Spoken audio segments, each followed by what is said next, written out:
Boa noite, amigas e amigos do GEPEC, trabalhadores, frequentadores, companheiros de jornada, né? É uma alegria a gente ter essa possibilidade de nos encontrarmos, ainda que virtualmente, para trocarmos, né? Para dialogarmos, tanto as lições que a gente vai trazer aqui, como a nossa energia. Então, que possamos estar de coração e de pensamento unidos, né, durante esse momento. Vamos iniciar com a prece, fechando os nossos olhos, elevando o nosso pensamento ao nosso Mestre de amor, que nos acompanha sempre, agradecendo pela proteção, agradecendo por se concretizar em nossa vida através dos corações amigos, né, a espiritualidade benfeitora que nos acompanha sempre. Pedimos que ela aqui esteja nos inspirando, elevando, né, o nosso pensamento, para que as lições do nosso Mestre de amor possam adentrar os nossos corações e que ao longo desses minutos possamos ir refletindo, trazendo esses ensinamentos para o nosso cotidiano, para a nossa vida, e que estejamos com o coração elevado, que estejamos com o pensamento firme de que o nosso Mestre de amor nos acompanha sempre. Que assim seja. Bem, amigos e amigas, o nosso tema é o Espiritismo em nossa vida, um tema que é muito importante e que é sempre atual, né? Porque a doutrina é uma doutrina que nos convida à ação, nos convida a uma atitude proativa, né? E especialmente nesses tempos, né, de tantos desafios que a gente vem passando, em que somos convidados a uma reflexão mais consistente, né, por tudo que nós já sabemos, né, a pandemia, a necessidade do isolamento, o lidar mais de forma mais cotidiana, né, com a morte, com o desencarne, e pela responsabilidade coletiva que nos a qual nós somos chamados, né? Então, a primeira coisa que a gente tem que pensar neste tema, né, o Espiritismo em nossa vida, qual é o propósito do Espiritismo, como o Espiritismo pode ser definido. Então, a gente tem o seguinte, né, nós sabemos, né, que o Espiritismo ele é uma ciência, né, e ela vem revelar tanto a existência quanto a natureza do mundo espiritual.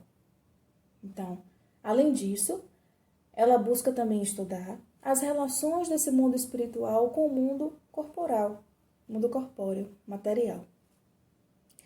E, além desse enfoque científico, há o enfoque filosófico que busca compreender quais são as consequências morais dessas relações entre o mundo espiritual e o mundo corporal.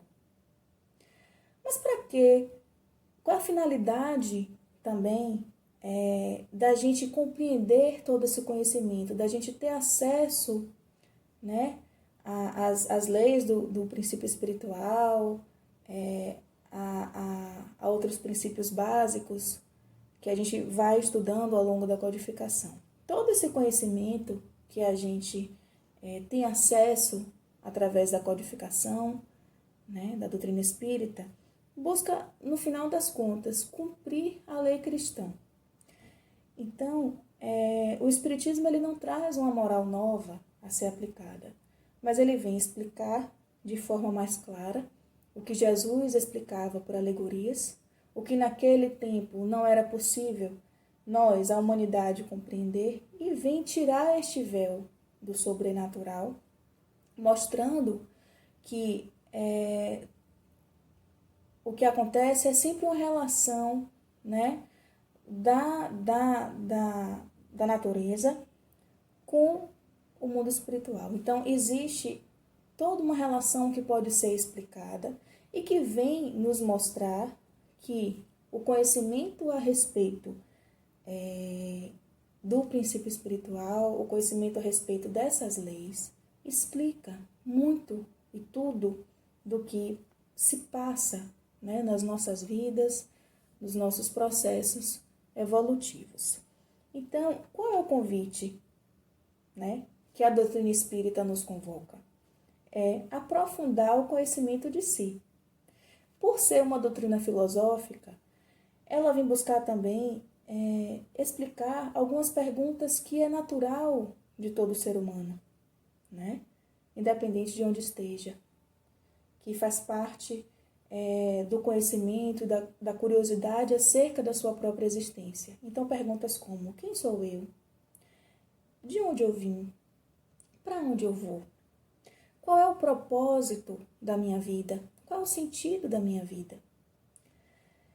E a partir daí, a partir de então, nos possibilitar trilhar de modo mais consciente o nosso processo evolutivo. O importante que a gente sempre tem em mente é buscar trazer essa reflexão para a nossa vida cotidiana. Trazer essa reflexão para o conhecimento de si mesmo.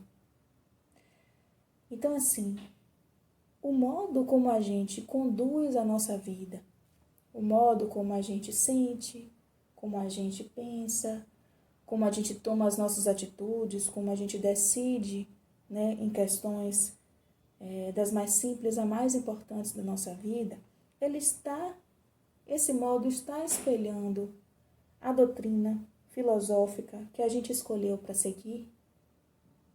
Porque a gente tem que ter em mente o seguinte, que o Espiritismo ele não vai se restringir a um método científico para conhecer, né, o mundo espiritual. Não é apenas isso. Existe um propósito maior, né, que é cumprir, como eu falei, a doutrina cristã, que é nos ajudar a trilhar os nossos caminhos de forma mais consciente. Então, a gente precisa se perguntar nesse sentido, né?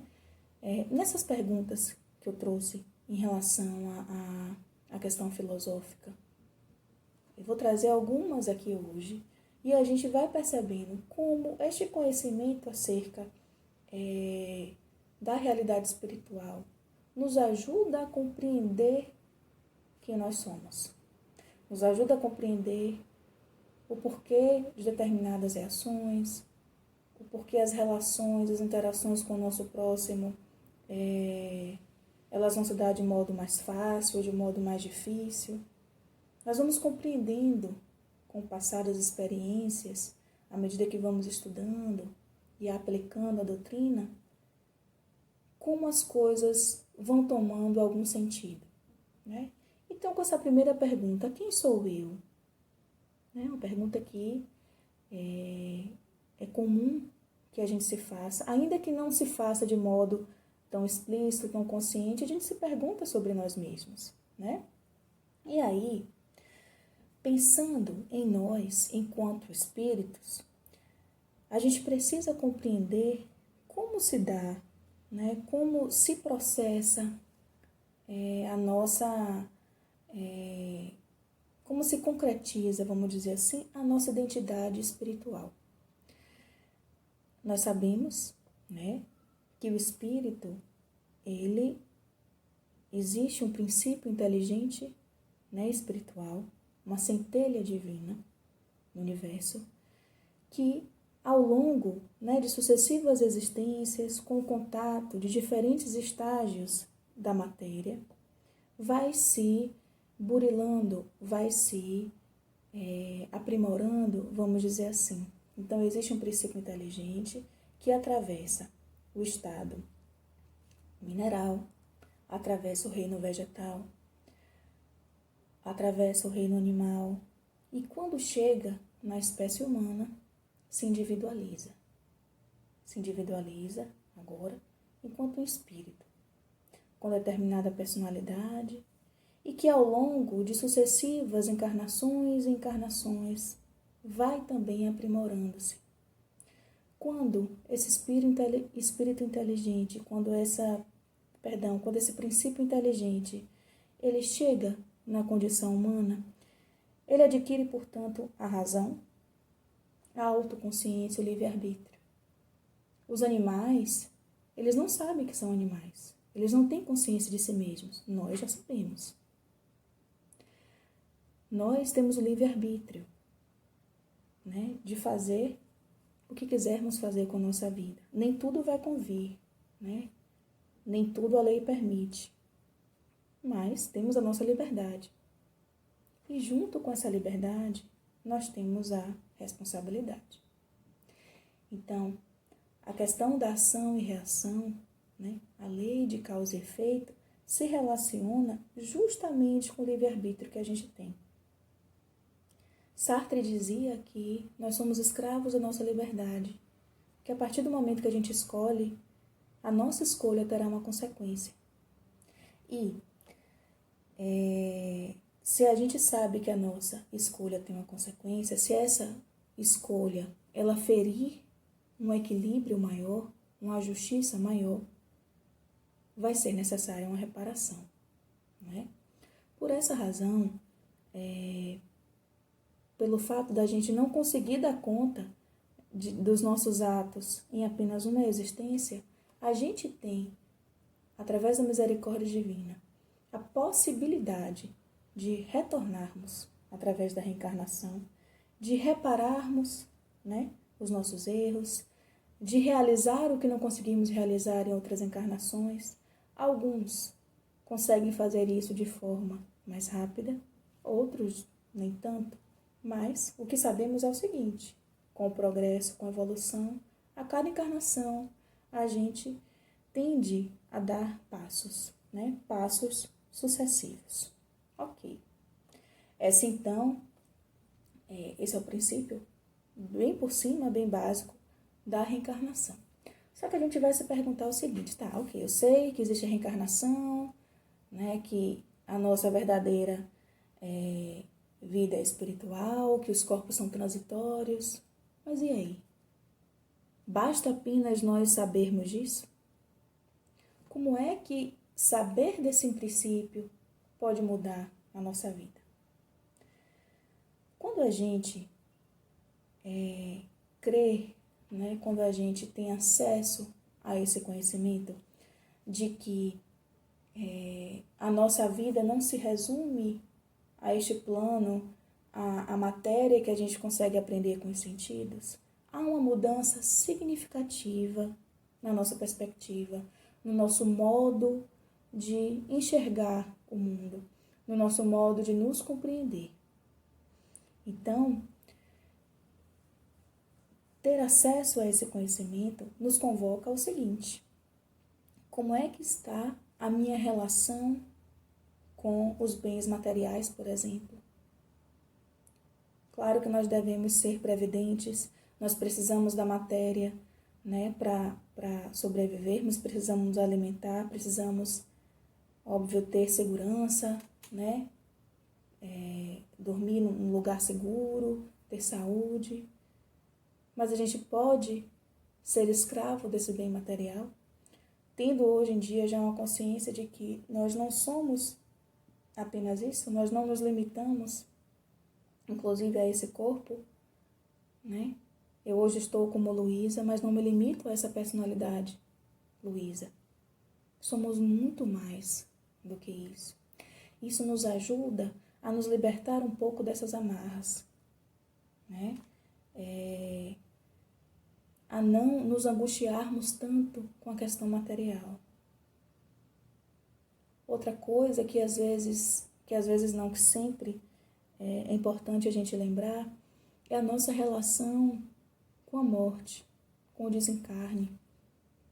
E nesse momento de pandemia, no qual a morte ela se torna algo muito mais concreto, porque a gente certamente ou temos familiares ou amigos que desencarnaram por conta do coronavírus, ou pessoas conhecidas, né, desses familiares e amigos, e aí a morte vem nos mostrar que ela existe, que ela é real, que ela é palpável.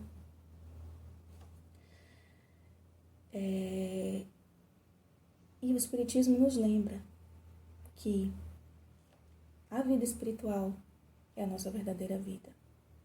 No Evangelho segundo o Espiritismo, quando fala de mortes prematuras, ele caracteriza a vida material como um incidente na duração infinita da nossa existência espiritual, que é a única existência verdadeira. Isso nos impede de sentir quando um ente muito próximo, quando um amigo muito querido desencarna? Não. Nós somos seres humanos, nós temos afetos, nós sentimos. Nós vamos sentir o impacto, né, da saudade. Isso aí não tem como nós sermos blindados disso, se verdadeiramente amamos, né? Mesmo porque a nossa vida se espelha também muito nas nossas relações. Então, quando o luto, né, da morte, ele chega, existe aí um ressignificar do que nós somos. Um ressignificar da nossa rotina, da nossa vida. E nós vamos sentir. Ser espírita não vai nos impedir de sentir, mas vai nos dar uma compreensão, né, do porquê que as coisas acontecem. Talvez não naquele momento, né, que a gente perde um ente muito querido, mas depois, com o tempo, a gente vai compreendendo que cada um tem a sua necessidade, que cada um atravessa o que precisa atravessar. E aos poucos nós vamos nos consolando, nós vamos compreendendo, né? Então, não é que a gente perca totalmente o medo da morte. Não. Né? Enquanto seres, né, que estamos num corpo físico, a gente tem, né, um sistema biológico, inclusive, de autopreservação. E a gente vai pensar sobre isso. Poxa, se eu morrer hoje, né? É natural que pensemos. Mas isso não vai tornar na nossa vida um desespero. Porque a gente sabe que nós não nos resumimos a este corpo, nem a essa realidade, nem as relações que nos circundam. Somos além. E já vivenciamos quantas e quantas encarnações, né? Quantas ainda virão? Muitas. Então, a aplicação da doutrina nesse sentido nos ajuda a ter fé, nos ajuda a compreender que nada foge ao equilíbrio divino. Isso nos dá uma firmeza, isso nos dá um sentido de orientação maior, né? E aí, além de nos perguntar quem sou eu, né? De compreender a nossa natureza espiritual, a gente também é convidado, na aplicação do Espiritismo em nossa vida, a compreender quem sou eu na relação com o outro. Como assim? Nós vivemos num mundo de relação, né? Tanto com espíritos desencarnados, quanto com encarnados. E o Espiritismo nos convida também a ter uma nova perspectiva também em relação a este próximo, né, com os quais convivemos. No caso dos espíritos desencarnados, Kardec pergunta se os espíritos influenciam no nosso pensamento, nos nossos atos. E a espiritualidade responde: a influência é maior do que supondes, porque muito frequentemente eles que vos dirigem. Então, se a gente parar para observar, nós somos influenciados praticamente o tempo inteiro, nos mínimos atos, nas decisões mais importantes. E por que somos influenciados com tanta facilidade? Vamos nos lembrar que os espíritos desencarnados, eles são espíritos, convivências, como nós somos. Não vamos nos esquecer que antes desse corpo, como acabei de dizer, temos uma natureza espiritual. Então, tanto o espírito encarnado quanto o desencarnado vai ter desejos, vai ter vontades, vai ter tido vivências. E certamente vamos nos sintonizar. Sem contar que, em tantas encarnações que vivemos, quantas experiências em diferentes culturas, em diferentes hábitos, a gente não cultivou. Então, a possibilidade de sintonia é imensa. Isso nos ajuda a compreender que o que a gente faz, né? É muito comum, por exemplo, a gente dizer que uma atitude ruim que temos, que um pensamento ruim que emanamos, se refere à influência espiritual negativa, né? É muito comum a gente dizer isso. Só que paremos para pensar que existe aí uma questão de sintonia. Então, nenhum espírito vai botar na sua cabeça um pensamento que não teve um germezinho ali. Algo no fundo daquela situação gerou uma conexão. Então, vamos parar de terceirizar essa responsabilidade dos nossos atos para os outros, sejam encarnados, sejam desencarnados. Existe aí o livre-arbítrio sempre, e existe aí uma escolha inclusive do nosso padrão vibratório. Na questão 469 do Livro dos Espíritos, Kardec pergunta como é possível neutralizar as influências negativas, né? As más influências dos espíritos. E ele diz que a gente precisa atentar para os pensamentos de discórdia, porque é muito comum a gente não levar desaforo para casa, né?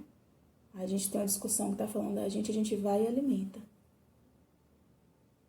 Talvez tem coisas que a gente pode deixar, que não vai influir em nada naquela situação.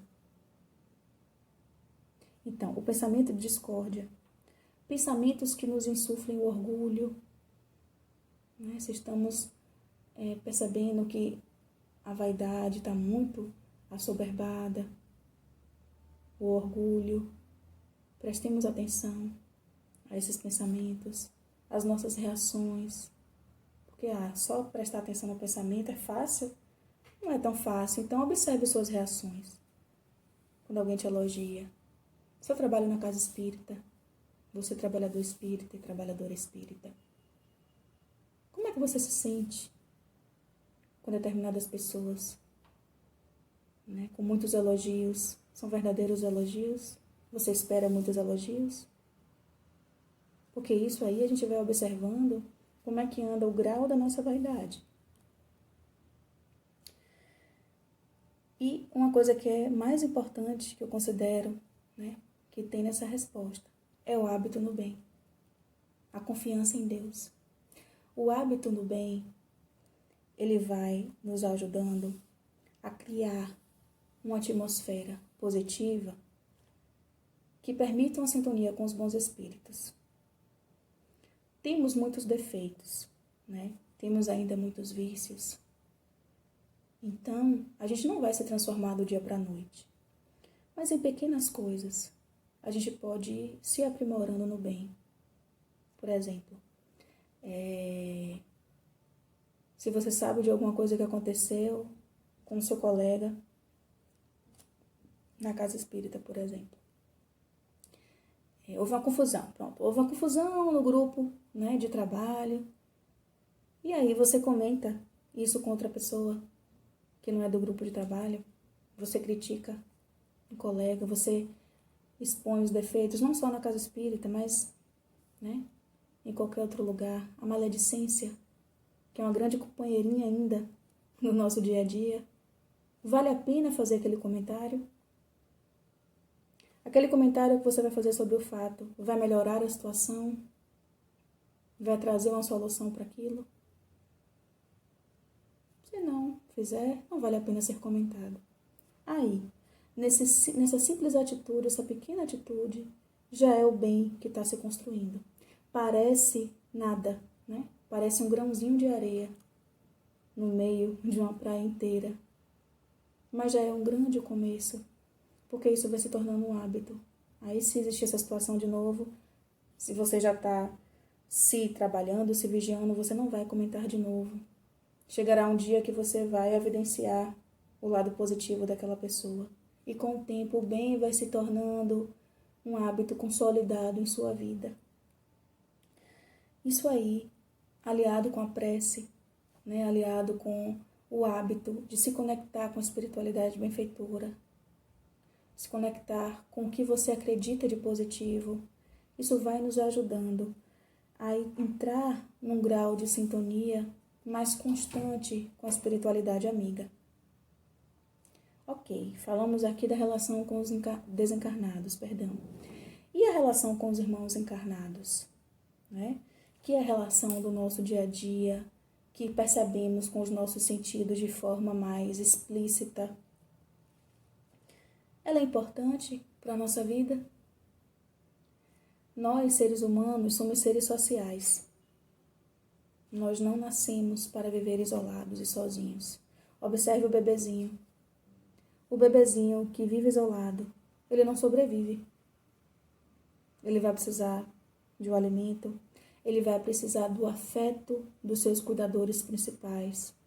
Ele vai constituindo, né, a sua identidade, a sua subjetividade nas suas relações, nas relações com a família, nas relações, a criança vai crescendo, e aí nas relações com a escola, depois vai crescendo, vai se desenvolvendo no trabalho. Nós somos seres sociais, nós aprendemos da nossa cultura, tanto a sentir quanto a pensar. Não é só o pensamento, não é só a razão, não é só um comportamento. O modo como a gente sente se relaciona com as nossas relações sociais. Não tem como fugir disso. Tanto que no livro Céu e Inferno, no capítulo 3, os espíritos dizem que a encarnação possui um duplo propósito. Ela se relaciona a um duplo progresso.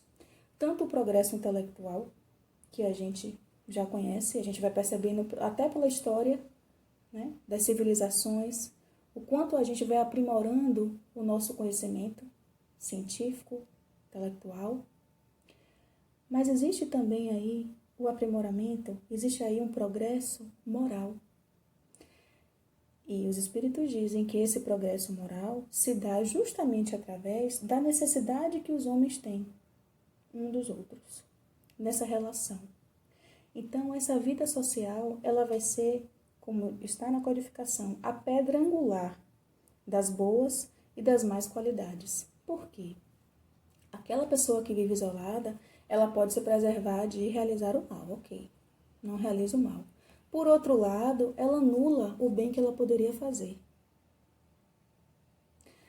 Então, não existe a possibilidade de evolução e de progresso se a gente vive isolado. Lembremos no Evangelho Espiritismo, na lição O Homem no Mundo, que não há caridade a exercer se a gente estiver isolado. E lembre que é a caridade a nossa mola propulsora do progresso. A caridade é uma virtude que é ativa.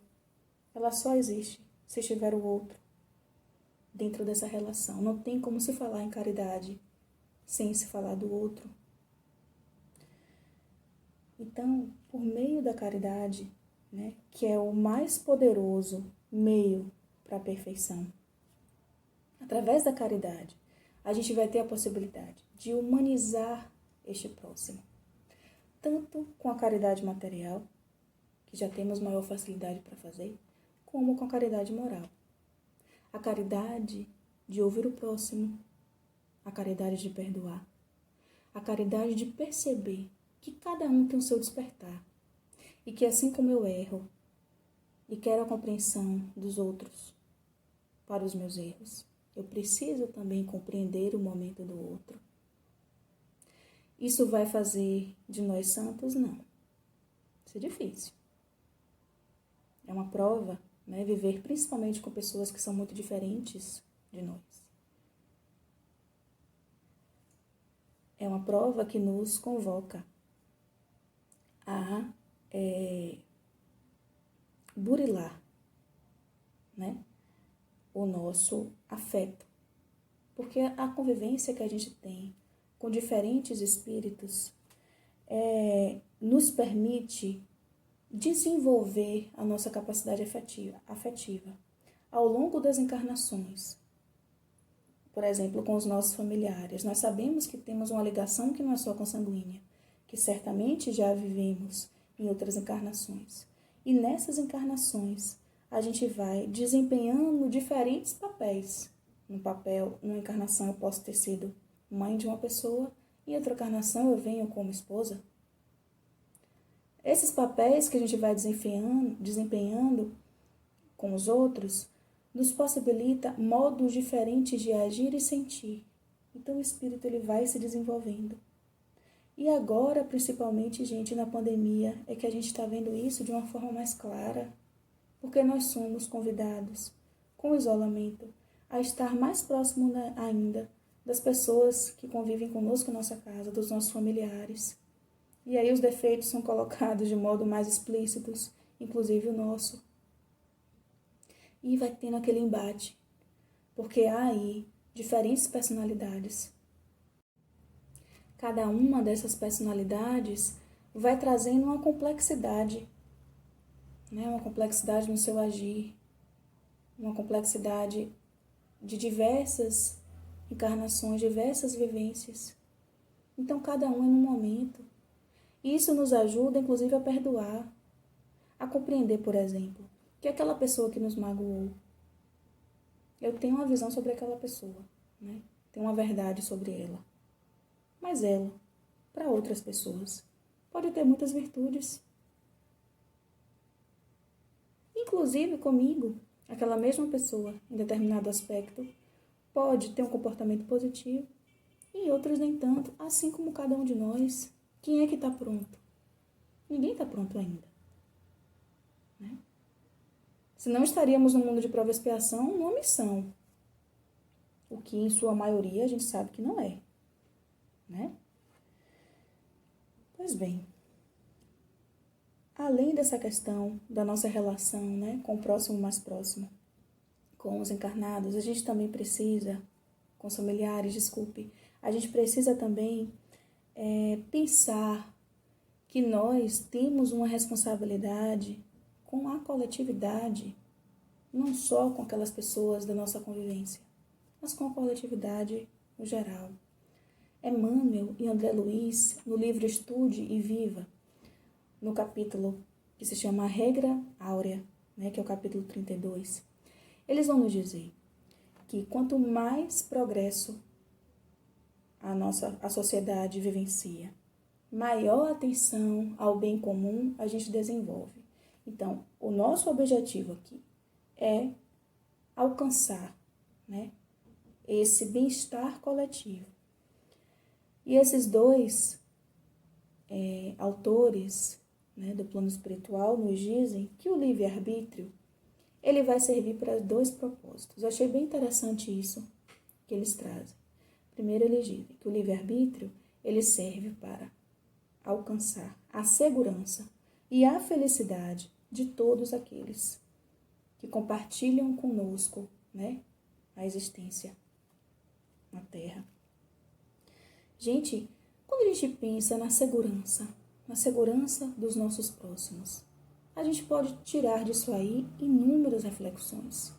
Não só a segurança material, né, que todos nós precisamos e percebemos de forma mais imediata, né, a necessidade que é a alimentação, que é ter saúde, que é ter segurança para andar na rua, que é ter segurança dentro de um lar, de uma proteção, né? Mas a gente pode pensar também na segurança emocional, a responsabilidade afetiva que temos com a coletividade,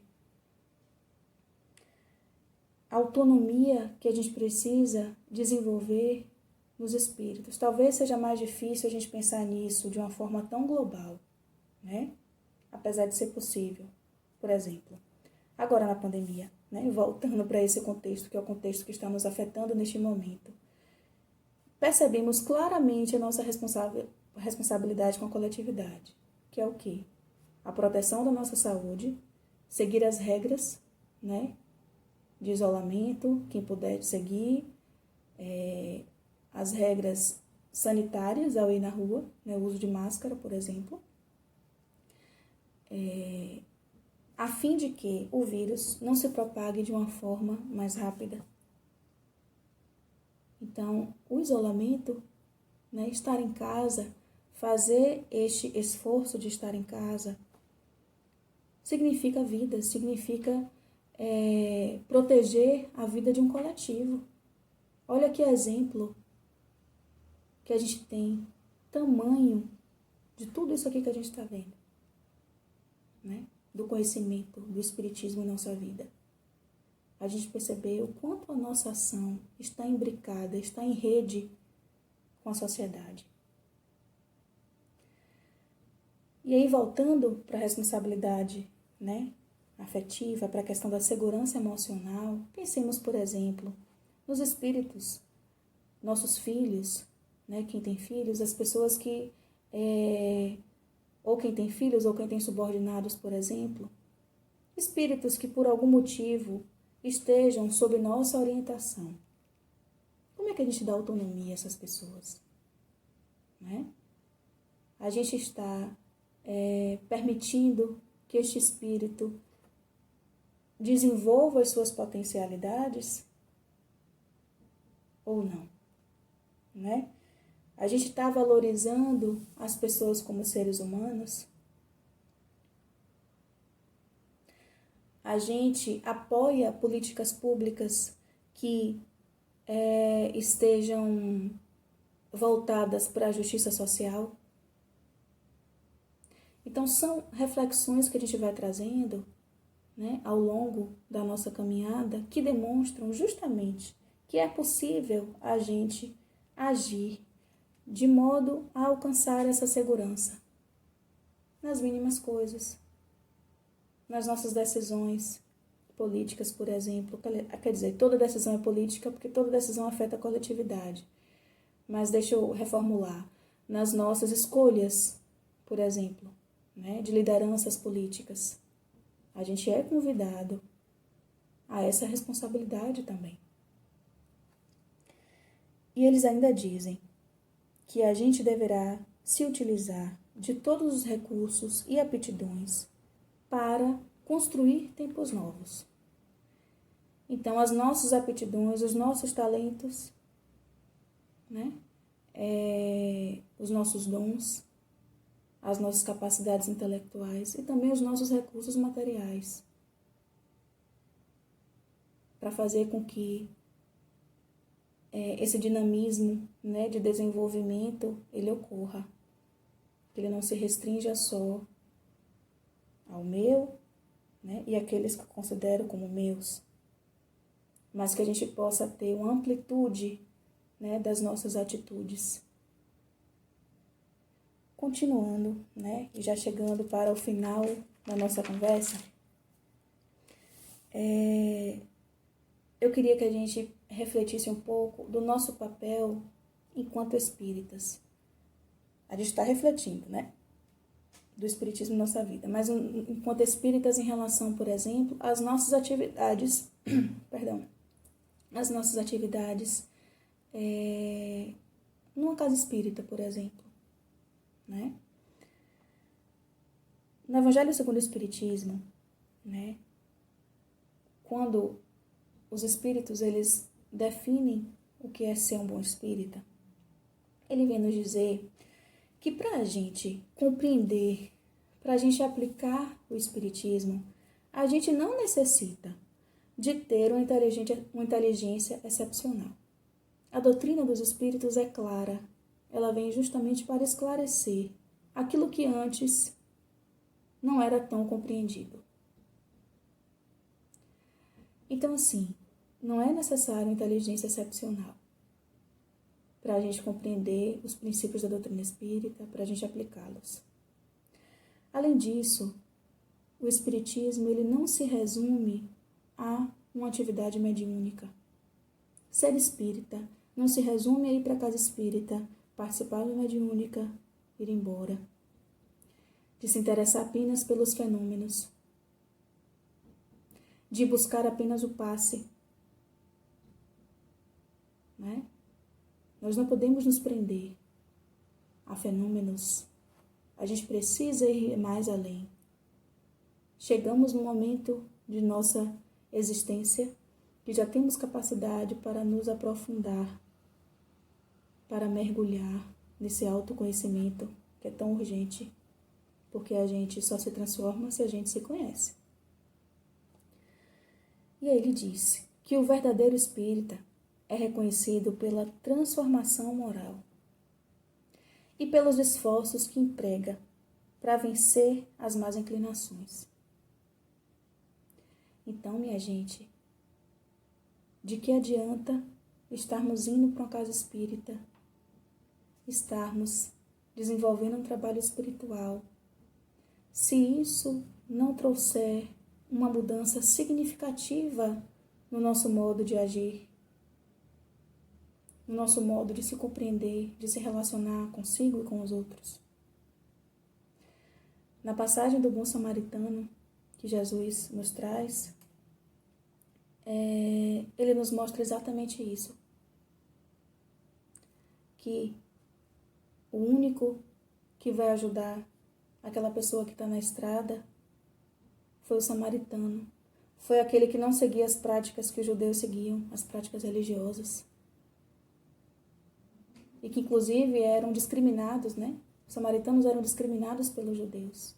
Mas Jesus escolhe ele para mostrar justamente que não são ritos exteriores que vão definir a sua grandiosidade moral. Não. E sim a capacidade de fazer o bem. E veja que os espíritos falam nos esforços para domar as más inclinações. Não estão falando que o bom espírita já precisa ter alcançado a perfeição. O Cristo, inclusive, não exige isso da gente. Observem que os apóstolos do Cristo foram escolhidos com seus defeitos. Homens do povo que tinham suas questões pessoais também. Justamente para percebermos que qualquer um pode ser capaz de trabalhar na seara do Cristo, de atuar em seu nome. Então, observemos que é um processo que nós estamos passando. O Espiritismo, ele não é um fim em si mesmo. Sabemos que nós vamos evoluindo e que certamente essa doutrina tão consoladora e amorosa poderá também se aprimorar, alcançarmos outros graus de consciência a respeito do mundo espiritual. Os próprios espíritos dizem, em determinadas perguntas que Kardec faz, que nós não temos ainda condição de compreender algumas coisas. O que mostra que o conhecimento a respeito da nossa realidade só vai evoluir. Então, isso é um processo. Não pensemos que por sermos espíritas já estamos preparados, somos superiores a outros, não. Se já pensarmos como superiores a outros, algo aí está errado. Não é mesmo? Então, pensemos que nós estamos numa estrada, que a doutrina espírita nos ajuda a seguir essa estrada. Porque ela busca praticar este amor que o Mestre nos ensinou, praticar a caridade do seu modo mais sublime. Utilizemos, portanto, irmãs e irmãos, esses saberes, né? O que sabemos, para transformar aquilo que somos. Isso é que é o mais importante.